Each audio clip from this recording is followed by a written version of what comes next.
Hey guys, it's Joey Dumas from Recipes for Runts, and today I'm going to show you how to make these beautiful fondant roses that you can use on birthday cakes, or whatever you want.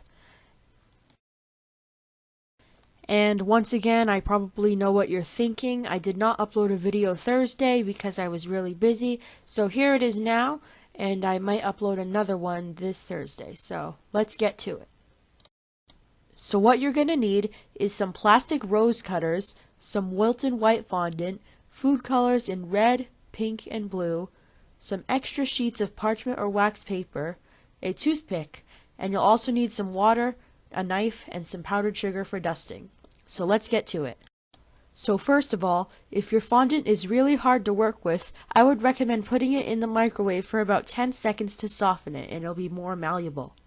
So take your white fondant and you're going to cut it into 3 pieces. 2 pieces, quarter of the whole thing, and 1 piece is half of the whole thing. You can set the half piece aside and then work with the quarter. Dust the fondant with powdered sugar to stop it from sticking, and then cut off a small segment. Flatten it out. You can use your hands, or I'm using a rolling pin here. And the thickness or thinness, of course, is up to you. So now take your rose cutter, I'm going to be using the smallest one here first, and then cut it out. Then remove the excess fondant. Now put it on top of one of your small wax paper sheets and fold it over. Press down slightly, and then put it onto your working surface and roll it up from one side. And there you have a little flower. You're going to have to adjust it so that way it really looks more like petals. But anyway, on to the next one. So now take a little bit more of your white fondant and break off a tiny section, dust your working surface with powdered sugar, roll it out, and then I'm taking my medium rose cutter here and then cutting it out just like we did with the small one. Remove the excess fondant, put it onto your small baking paper sheet, fold it over, flatten it out a little, and then roll it from one side, as I'm showing here.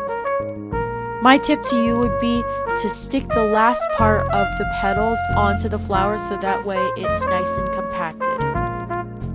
So now finally I'm just going to show you me making the large one. So take a little bit of white fondant, roll it out, cut it out with the large cutter, remove the excess, put it on paper, fold it over, press down slightly, and then roll it from one side.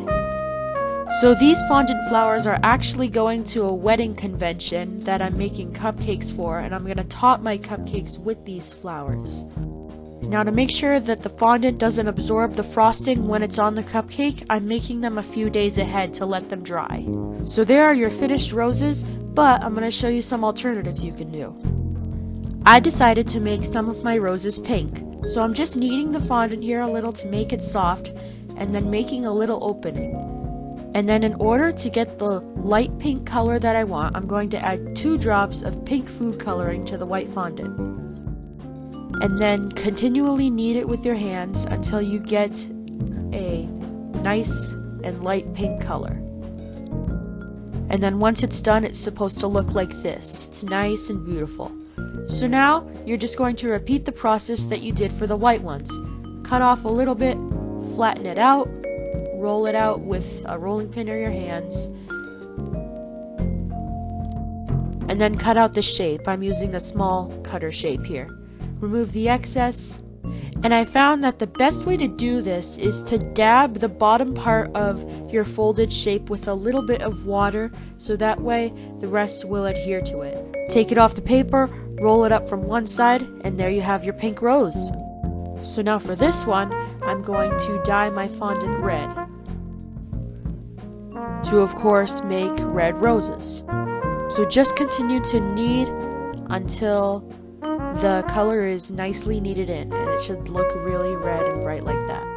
So then just repeat the process as we just saw with the white and the pink rose, and you should end up with that. Now for this one, I'm going to make blue roses because I wanted to make them look a bit like the hydrangea flowers. And this one I'm going to make relatively big, and I'm going to show you how to do that. So to make a bigger rose, make 1 piece, put it aside, and then make another one.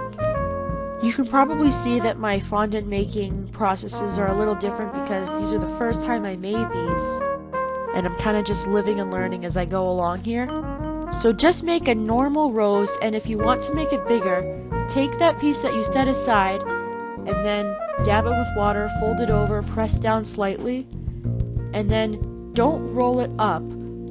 Take the flower that you just made a few seconds ago and then roll the second part of it around the other part, and that way you get a bigger flower. So there you have all of your finished flowers, and they will be great for cakes and cupcakes. Now I'm going to show you how to store your fondant. If your hands are covered in color like mine here, then I would recommend putting plastic bags on your hands. Then place your fondant into another plastic bag and then close it, leaving a little section open, and push out as much air as you can.